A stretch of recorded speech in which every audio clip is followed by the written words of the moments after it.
और 2 फरवरी था उस दिन। और मैं सोचा था कि काश कोई एक चौकीदार मुझे मिल जाए या फिर कोई ऐसा दोस्त मिल जाए जो आ जाए, जो किसी तरह उनको डॉक्टर के पास ले जाए।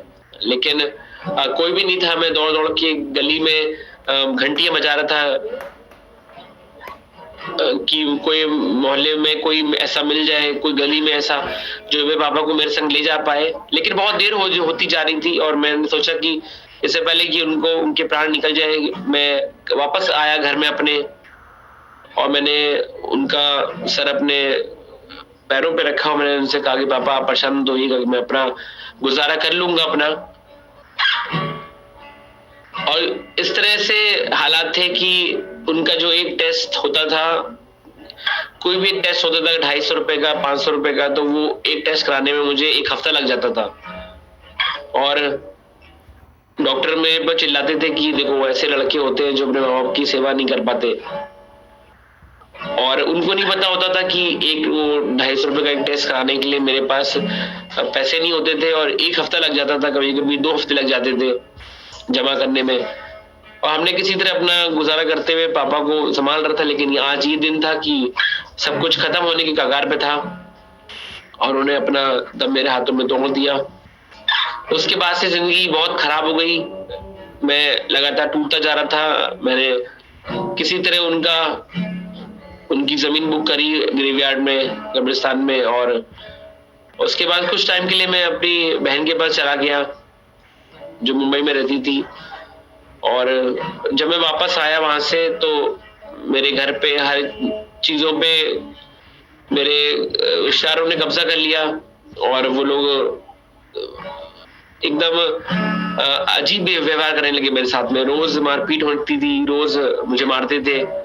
और एक दिन मैंने सोचा कि मैं कहीं जॉब करने लग जाऊंगा तो मैं शायद यहाँ से बच जाऊंगा। और जबकि मेरा नाम प्रिंस रॉबिन्सन है, तो मैंने सोचा कि किसी क्रिश्चियन ऑर्गेनाइजेशन में मुझे शायद कहीं जॉब मिल जाएगी। और बहुत दूर दूर गया मैं कि मुझे कहीं किसी कुक की जॉब मिल जाए, किसी रिसेप्शनिस्ट की जॉब मिल जाए, और मैं बस मुझे 2 पल खाने के लिए मिल जाए ताकि मैं इस घर से निकल सकूं। रोज के झंझट, रोज की मारपीट से मैं बच जाऊं।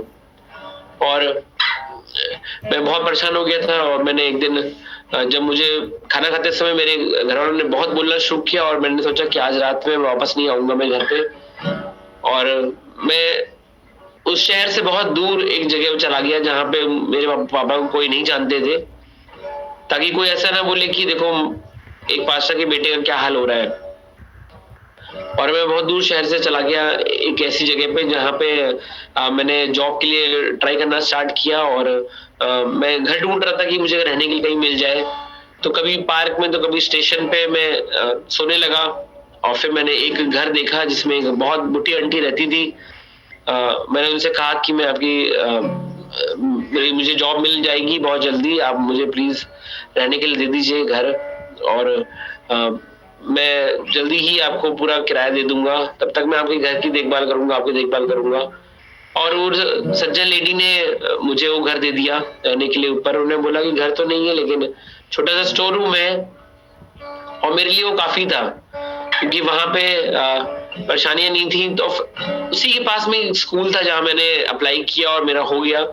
अब मेरे पास ये था ऑप्शन कि वो 1 महीने तक मुझे 1 महीने के बाद सैलरी मिलनी थी। तो मैंने काम करना शुरू किया लगातार। मैं एक ही जो कपड़े थे मेरे पास उसी को पहन के जाता था मैं।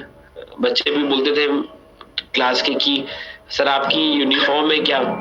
मैं सोचा था बस किसी तरह मुझे जल्दी से मिलेंगे पैसे और मैं सैलरी, उसके बाद मैं खूब अच्छा खाना खाऊंगा जाके। और 26 दिन हो गए, मैं बीमार पड़ गया बहुत ज्यादा। और 28वें दिन पे मैं बिल्कुल घर में बेहोश हो गया अपने। मैं स्कूल जाने की हालत में नहीं था क्योंकि मैं इतने दिनों से सिर्फ भूखा था मैं। और किसी तरह स्कूल से फोन आ रहे थे लगातार मेरे पास कि आप आए नहीं असेंबली कराने के लिए। मैंने उनसे कहा कि मैं बहुत बीमार हूँ, मैं 1 तारीख को पहुंचूंगा। और किसी तरह मैं 1 तारीख को पहुंचा वहां पे स्कूल में। और जब मैं 1 तारीख को पहुंचा तो दिन भर काम करने के बाद मुझे उन्होंने सैलरी दी 10,000 रुपए। जो मेरे लिए एक बहुत बड़ी रकम थी। और मैं उस 10,000 रुपये को लेके मैं दौड़ा घर की तरफ, और मैं सोचा था कि कोई मुझसे छीन ना ले वो पैसे। मैं डरा हुआ था, और मैं उस घर पे आके मैंने उस पैसे को गिना कई बार, और मैंने उस पैसे को देख के मैं रो रहा था। और मैंने कहा कि ये वो पैसा है जिसकी वजह से मेरे माँ बाप का इलाज नहीं हो पाया था, यही वही पैसे हैं जिनकी वजह से मुझे आज घर से निकाला गया, और यही वो पैसे जिसकी वजह से लोग स्टेटस देख के लोगों को पूछते नहीं है। और आज मेरी ये कंडीशन हुई है कि मैं भूखा हूँ, और इतना ज्यादा बीमार हो चुका था मैं कि एंजाइम से मेरे पेट को काट के मेरे ब्लड स्टूल्स होने लगे थे, मेरे ब्लैक स्टूल्स होने लगे थे मुझे। और मैंने उस दिन मैं गया और मैंने खूब खाया खाना, और मुझे नहीं पता था कि मेरा पेट इतने दिनों से खाली था, तो उसकी वजह से मुझे और प्रॉब्लम हो गई, क्योंकि वो खाना मेरे पच नहीं पाया। लेकिन जो लड़के मिले थे, जो मेरे दोस्त मुझे मिले थे जो स्टेशन पे और पार्क में, जो मैंने उनसे कहा कि अभी तक हम लोग सब बहुत सस्ता नशा करते थे आप लोग, अब आप मेरे घर पे आइए। क्योंकि वो लोग थे जिन्होंने मुझे संभाला था उस समय, पार्क में स्टेशन पे जो थे मुझे कुछ कुछ खाना ला के देते थे, और मैंने उनको बुलाया और मैं उनके जैसा ही बन गया।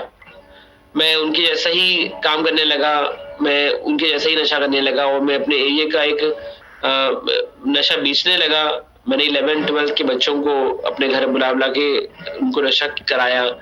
मैंने हर एक वो चीज करी। मैंने कहा कि परमेश्वर ने जो मुझको दुख दिया है, मैं अपना जीवन खराब करके मैं उसको दुख दूंगा, और मैं परमेश्वर से बदला लेना चाहता था, क्योंकि मैं जानता था कि मैं उससे बदला ऐसे नहीं ले पाऊंगा। जब मैं अपने आप को खराब करूंगा तो मैं उससे बदला ले पाऊंगा। और इतना ज्यादा डिप्रेशन में था मैं कि मैं कुछ भी गलत काम कर रहा था। मैंने सारे गलत काम करना शुरू कर दिए, और मुझे याद है कि चौकीदार भी मुझे मेरे घर तक घसीट के मेरे दरवाजे तक मुझको बिठाता था, क्योंकि मैं अपने घर तक पहुंच नहीं पाता था नशे की वजह से। नशे की हालत में मैं अपने घर तक मेरी पहुंचने की हिम्मत नहीं होती थी। और शैतान ने कुछ 5 साल मेरे लाइफ के जो क्रीम ईयर्स थे वो ऐसे ही चूस लिए। और मैं इतना एक दिन बीमार हो गया कि क्योंकि ओस पड़ती थी और मैं घर के अंदर जा नहीं पाता था, तो टाइफाइड और निमोनिया मुझे सब एक साथ हो गया कि मेरे दोस्त मुझे डॉक्टर के पास लेके गए, और डॉक्टर ने मेरा सिग्मोडोस्कोपी किया, मेरा इंडोस्कोपी किया, और उन्होंने बोला कि तुम्हारे इतने ज्यादा अल्सर्स हैं, गले से लेकर तुम्हारे अतड़ियों तक इतने ज्यादा अल्सर्स हैं कि हम लोग गिन नहीं सकते। वो सारे अल्सर्स जो हैं वो बस्ट हो चुके हैं। ये कैसे हुआ? तो तब मैंने उनको बताया कि मैं इतना नशा करता हूँ कि वो सारे अल्सर्स अंदर जल गए। गांजा पीते पीते वो सब अल्सर्स जल गए, और उन्होंने बोला कि क्या तुम्हें ब्लैक स्टूल्स होते हैं? मैंने उनसे कहा कि हाँ, मुझे पिछले 5 सालों से ब्लैक स्टूल्स और ब्लड स्टूल्स हो रहे हैं। उन्होंने बोला कि तुमने अपना इलाज क्यों नहीं कराया? तुम्हारे इंटरनल ब्लीडिंग इतनी ज्यादा हो चुकी है कि तुम्हें इसी समय एडमिट होने की बहुत जरूरत है।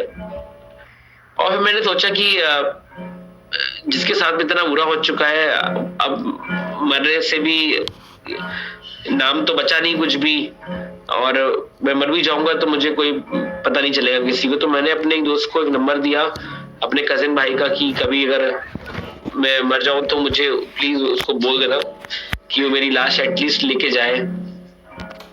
और अगले दिन मुझे एक चर्च के बच्चों ने बोला कि आप बजाने के लिए प्लीज आ सकते हैं। और सैटरडे को ही ये मेरे हाथों में ये रिपोर्ट थी कि मेरी हालत इतनी खराब है और मैं नहीं बचूंगा। उन्होंने मुझे आईसीयू में एडमिट होने के लिए बोला कि इसी समय आपको एडमिट होने की जरूरत है। और मैं आराम से निकल गया। मैंने कहा कि देखते हैं क्या होगा, अगर मर भी जाएंगे तो कोई बात नहीं। और अगले दिन मुझे चर्च आना था, और कुछ 5 सालों के बाद मैं चर्च में मैंने एंटर हुआ मैं। और जैसा कि परमेश्वर के वचन में लिखा हुआ है कि जहां पे परमेश्वर का आत्मा है वहां पे स्वतंत्रता है, तो वहां पे आजादी है। मैं उस प्रेजेंस में परमेश्वर की, जो महान है, जो सर्वशक्तिमान है, सेनाओं का यहोवा परमेश्वर है, उसकी प्रेजेंस में मैं पीछे जाके बैठ गया चर्च में। और वचन चल रहा था कि परमेश्वर आपसे बहुत प्रेम करते हैं, वो आपको भी छोड़ता नहीं है।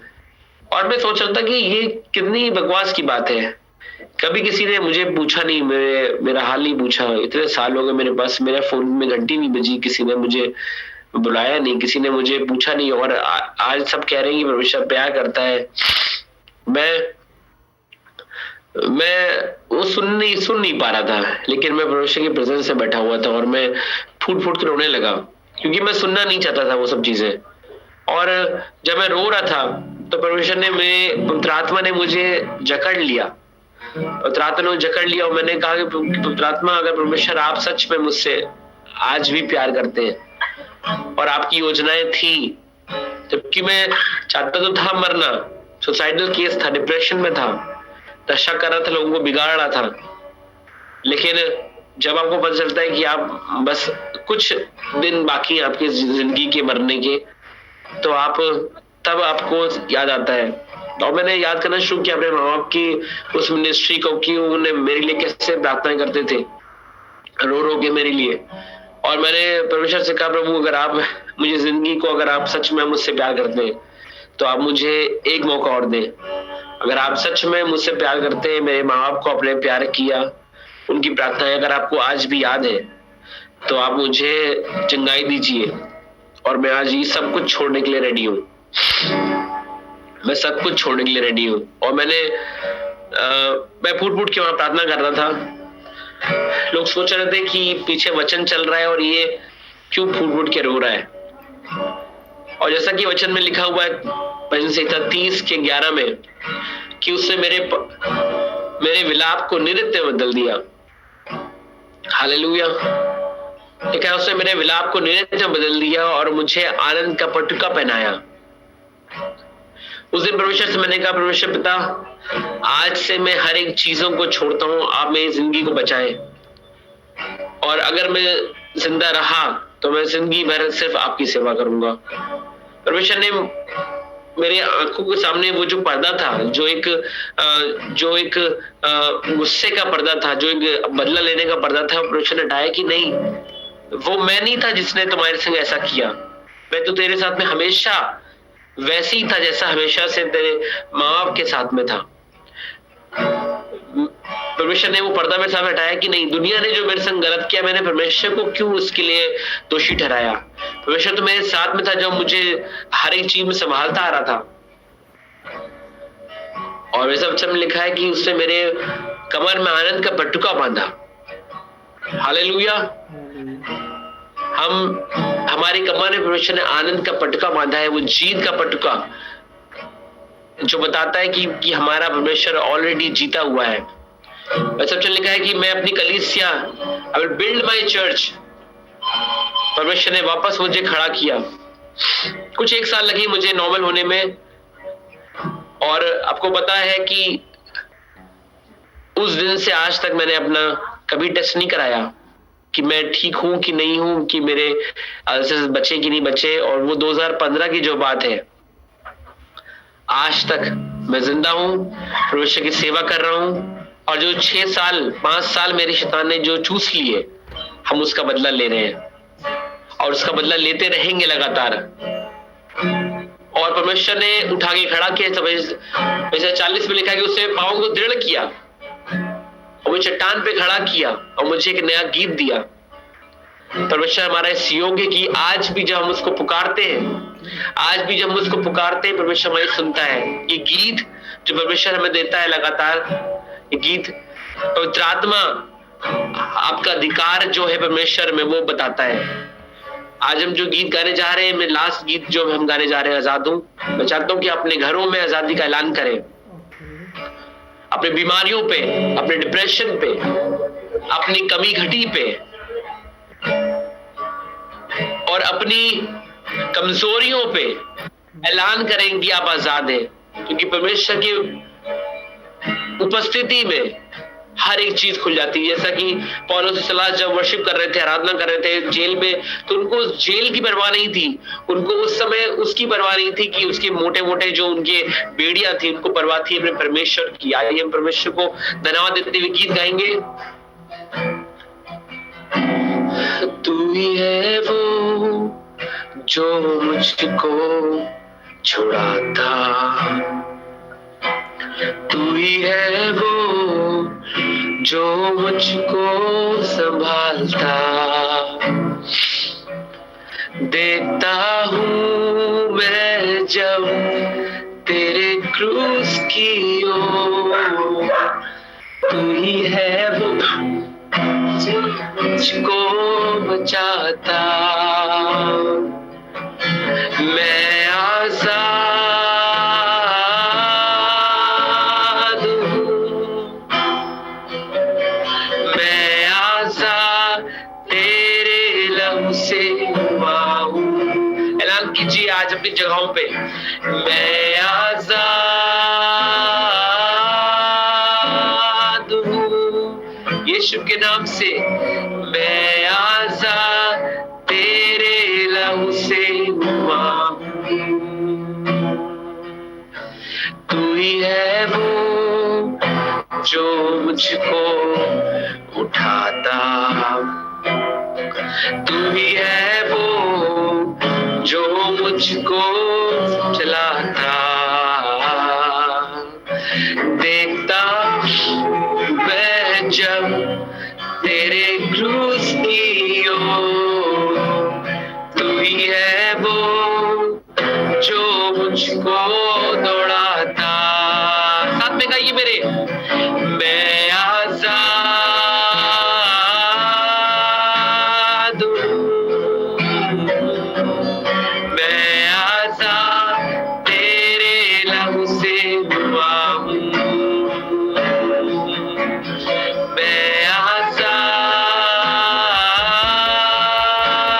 हूँ, मैं आजाद तेरे लहू से हुआ हूँ। टूटे सारे बंधन आजाद मैं हुआ हूँ,